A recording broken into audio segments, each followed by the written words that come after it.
Welcome to Robust News. Robust News में आपका स्वागत है। आज हम बात करेंगे बिपिन रावत जी के बारे में। चंद सेकंड पहले सब ठीक, फिर कोहरे में क्यों खो गया सीडीएस रावत का हेलीकॉप्टर। इन सवालों का जवाब और क्या क्या हो सकते हैं सवाल। सीडीएस जनरल बिपिन रावत सुबह 8:47 पालम एयरबेस से भारतीय वायुसेना के एम्बर विमान से रवाना हुए थे। वह सुबह 11:34 सुलूर एयरबेस पर पहुंचे। सुलूर से उन्होंने MI-17V5 हेलीकॉप्टर से करीब 11:48 वेलिंगटन के लिए उड़ान भरी। उन्होंने बताया कि हेलीकॉप्टर दोपहर 12:22 दुर्घटनाग्रस्त हुआ। चंद सेकंड पहले सब ठीक, फिर कोहरे में क्यों खो गया सीडीएस रावत का हेलीकॉप्टर। इन्हीं सवालों का जवाब हम खोजेंगे इस वीडियो पर। तमिलनाडु के कुन्नूर में बुधवार को हेलीकॉप्टर दुर्घटनाग्रस्त हुई, जिसमें chief of defence staff CDS Bipin Rawat, उनकी पत्नी और 11 अन्य रक्षा कर्मियों की मौत हो गई। सीडीएस वेलिंगटन के डिफेंस सर्विसेज स्टाफ कॉलेज में लेक्चर देने जा रहे थे, तभी यह हादसा हो गया। हेलीकॉप्टर लैंडिंग से कुछ मिनट पहले दुर्घटनाग्रस्त हो गया। सोशल मीडिया एक हेलीकॉप्टर का वीडियो वायरल हो रहा है। बताया जा रहा है कि यह वीडियो हादसे से पहले का है। इसमें हेलीकॉप्टर अच्छी तरह से उड़ता हुआ दिख रहा है, फिर अचानक यह धुंध के गुब्बार में खो जाता है। एनबीटी ऑनलाइन हालांकि इस वीडियो की पुष्टि नहीं करता है। इन सब के बीच लोगों के मन में हादसे को लेकर कई तरह के सवाल और आशंकाएं हैं। जानते हैं ऐसे ही कुछ सवाल और उनके जवाब के बारे में। हेलीकॉप्टर से कोई डिस्ट्रेस कॉल क्यों नहीं आई। आधिकारिक सूत्रों ने बताया कि प्रमुख रक्षा अध्यक्ष सुबह 8:47 पालम एयरबेस से भारतीय वायुसेना के एम्बर विमान से रवाना हुए थे और सुबह 11:34 पर सुलूर एयरबेस पर पहुंचे। सुलूर से उन्होंने MI-17V5 हेलीकॉप्टर से करीब 11:48 वेलिंगटन के लिए उड़ान भरी। उन्होंने बताया कि हेलीकॉप्टर दोपहर 12:22 पर दुर्घटनाग्रस्त हुआ। सूत्रों का कहना है कि हादसे से पहले हेलीकॉप्टर से कोई डिस्ट्रेस कॉल नहीं आई है। ऐसे में लोगों के मन में यह सवाल उठ रहा है कि आखिर ऐसा क्या हुआ कि हादसे से पहले चालक दल के सदस्य डिस्ट्रेस कॉल भी नहीं कर पाए। लैंडिंग से पहले पायलट का मैसेज था कि वह 4000 फीट की ऊंचाई पर है और लैंडिंग बेस से 5 मिनट दूर है। सबसे सुरक्षित हेलीकॉप्टर है तो हादसे का कारण तकनीकी गड़बड़ी या कुछ। MI-17V5 हेलीकॉप्टर को बहुत सुरक्षित माना जाता है, इसलिए इसे पीएम समेत अन्य वीवीआईपी यूज करते हैं। इसमें डबल इंजन होता है। ऐसे में यह सवाल उठना लाजिमी है कि यदि यह हेलीकॉप्टर इतना सुरक्षित है तो आखिर यह हादसा कैसे हो गया। क्या इस हादसे की वजह तकनीकी गड़बड़ी है या कुछ और। वहीं जानकारों का मानना है कि कुन्नूर में हुए इस हादसे की वजह कोहरा और सही दृश्यता नहीं हो सकती है।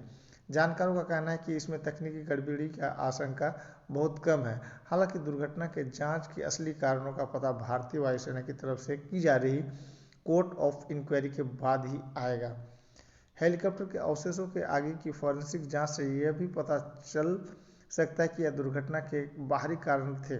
इसके अलावा group captain Varun Singh Wellington Tamil Nadu में डिफेंस सर्विसेज स्टाफ कॉलेज में डायरेक्टिंग स्टाफ भी उड़ान के बारे में सीधे जानकारी दे सकते हैं। आखिर ब्लैक बॉक्स में क्या है, क्या उसमें कुछ राज छिपे हुए हैं। दुर्घटनाग्रस्त हुई MI-17V5 हेलीकॉप्टर के ब्लैक बॉक्स और फ्लाइट डेटा रिकॉर्डर मिल गया है। इससे पहले जांच टीम ने तलाशी का दायरा बढ़ा दिया था। ऐसे में आखिर ब्लैक बॉक्स में क्या है, उसमें क्या राज छुपे हुए हैं। ब्लैक बॉक्स हेलीकॉप्टर की अंतिम उड़ान स्थिति और अन्य पहलुओं के बारे में डेटा बता सकता है। भले ही इसे ब्लैक बॉक्स कहा जाता है, लेकिन उड़ान डेटा रिकॉर्डर को चमकीले नारंगी रंग में रंगा जाता है और यह उड़ान डेटा और कॉकपिट की एक्टिविटी को रिकॉर्ड करता है और 2000 डिग्री के गर्म भाप में भी, यानी 2000 डिग्री के आग में भी, 2000 डिग्री फ़ारेनहाइट की गर्मी में भी ये 4.5 kg का ब्लैक रिकॉर्डर ये इसे कुछ नुकसान नहीं होता।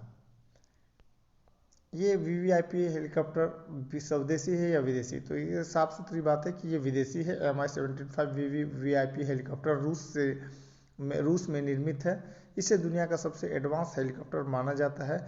इसकी अधिकतम स्पीड 250 किलोमीटर प्रति घंटा है। ये एक बार में 36 सैनिकों को लेकर उड़ान भर सकता है। इसकी खासियत है कि यह 6000 मीटर तक की ऊंचाई पर भी उड़ान भर सकता है। यह एक बार फ्यूल के साथ 580 किलोमीटर का सफर तय कर सकता है। 17 फरवरी 2012 को इसे एयरफोर्स में शामिल किया गया था। बने रहेंगे इस चैनल पर। हम अचानक कोहरे में क्यों खो गया हेलीकॉप्टर? सोशल मीडिया पर इस Mi-17V5 हेलीकॉप्टर से जुड़ा एक वीडियो वायरल हो रहा है। इस वीडियो को किसी टूरिस्ट ने शूट किया है। वीडियो में हेलीकॉप्टर उड़ान आसमान में बिल्कुल सही तरीके से उड़ता हुआ दिखाई दे रहा है। चंद सेकंड बाद ही हेलीकॉप्टर धुंध के गुब्बार में गायब हो जाता है। हालांकि एनबीटी ऑनलाइन इस वीडियो की पुष्टि नहीं करता है। तो अभी बहुत सारे सवाल हैं और इसका जवाब खोजा जा रहा है। और ब्लैक बॉक्स, चूँकि ब्लैक बॉक्स वो संपत्ति होता है कि जिस देश में इस हेलीकॉप्टर का निर्माण होता है वही इस ब्लैक बॉक्स का मालिक भी होता है, और वो इस चीज़ को खुलासा करके बताता है कि ब्लैक बॉक्स में क्या है। ब्लैक बॉक्स में सारी रिकॉर्डिंग मिल जाएगा कि पैसेंजर क्या बात कर रहा था, वो पायलट क्या बात कर रहा था, ये सारा अंतिम टाइम का और बीच का ये सारा बात पता चल जाएगा। वो कितनी ऊंचाई पे उड़ान भर रहा था, क्या क्या टेक्निकल प्रॉब्लम था। अगर सारा बात को खुलासा नहीं करें या उस मामला को ले देकर बंद कर दिया जाए, तब फिर ये सच्चाई कभी नहीं आएगा। अदरवाइज सारी सच उगला जा सकता है या निकाला जा सकता है। जस्ट लाइक आप इस तरह से बात को समझ लें कि आपके कमरे में 5 आदमी हैं और एक टेप रिकॉर्डर रखा हुआ है और कमरा टूट कर गिर पड़ा, लेकिन वो टेप रिकॉर्डर को कुछ नहीं होगा क्योंकि वो 2000 डिग्री फ़ारेनहाइट की गर्मी को भी बर्दाश्त कर सकता है। यानी कि ब्लैक बॉक्स जो रहता है मशीन, वो ग्रीन कलर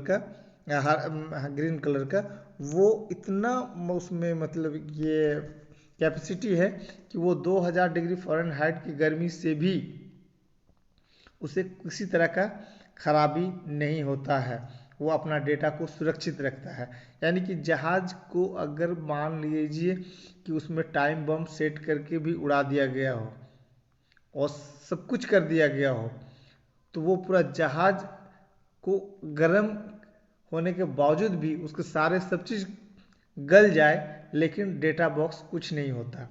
और डेटा बॉक्स का खुलासा तो अब रसिया ही करेगा क्योंकि डेटा बॉक्स वो रसिया की संपत्ति है। जहाज वो बिक्री करते हैं, लेकिन डेटा जो ब्लैक बॉक्स होता है वो कोई जो कंपनी उसे तैयार करता है वो उसकी मलकियत होती है, वो उसका प्रॉपर्टी होता है। और ये प्रॉपर्टी का खुलासा वही करेगा या फिर उससे दबा दिया जाएगा, ये तो समय ही बताएगा।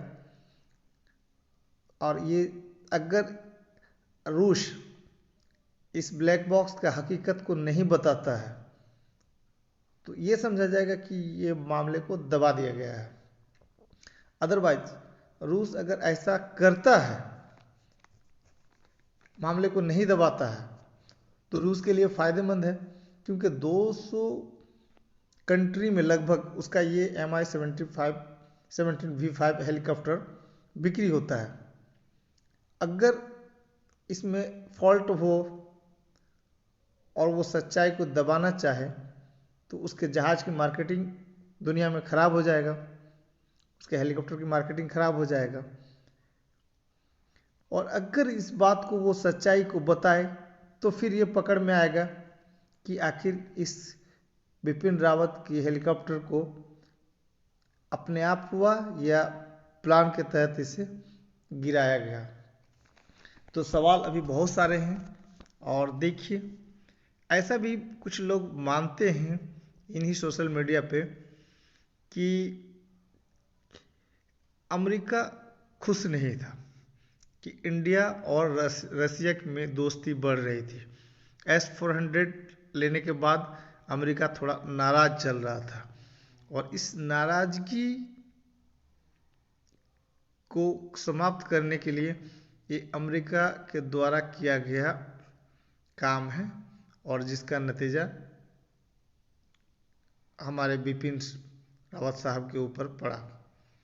तो हो सकता है कि इसमें अमेरिका का हाथ हो, वो चाहता हो ना हो कि वो रसिया का प्रोडक्ट खरीदे, वो अमेरिका की तरफ झुकाव हो इंडिया का।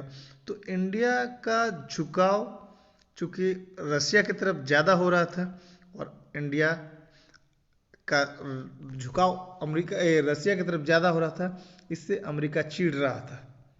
और एक्चुअल में अमेरिका 20 साल अफगानिस्तान में रह के वहाँ से जो भागा है, तो आजकल उसका दिन ऐसे ही खराब चल रहा है और ऐसे में इंडिया एक बहुत बड़ा मार्केट है और वो भी फिर रसिया की तरफ जा रहा है। तो इंडिया और रसिया की दोस्ती अमेरिका को हजम नहीं हुआ। तो इसमें हो सकता है 95% पॉसिबिलिटी कि अमेरिका के द्वारा ही किया गया एक हिस्सा है। खैर, ये तो आने वाले समय में रसिया इस बात को क्लियर कर सकता है कि उनका जो ये है ब्लैक बॉक्स है जो कि हेलीकॉप्टर के टेल में लगा हुआ रहता है, टेल साइड में लगा हुआ रहता है, तो वो क्या खुलासा करता है और तभी सच्चाई आएगी। वैसे अब तक का जो रिकॉर्ड रहा है कि इंडिया में जो भी क्रैश हो रहे हैं, हेलीकॉप्टर हो चाहे जहाज हो, जांच दल तो बैठा दिया जाता है, लेकिन जांच में क्या निकलता है आज तक उस पर कोई चर्चा नहीं होती या उस चीज़ को देखने को नहीं मिलता। खैर, सवाल अनेक हैं और जवाब क्या होगा आने वाले समय में हम अपने इस चैनल के द्वारा बताएंगे, दिखाएंगे। आपकी क्या विचार है? इस चैनल को सब्सक्राइब करें, कमेंट में अपनी राय दें। आपका दिन शुभ रहे। Thanks audience, thanks listener.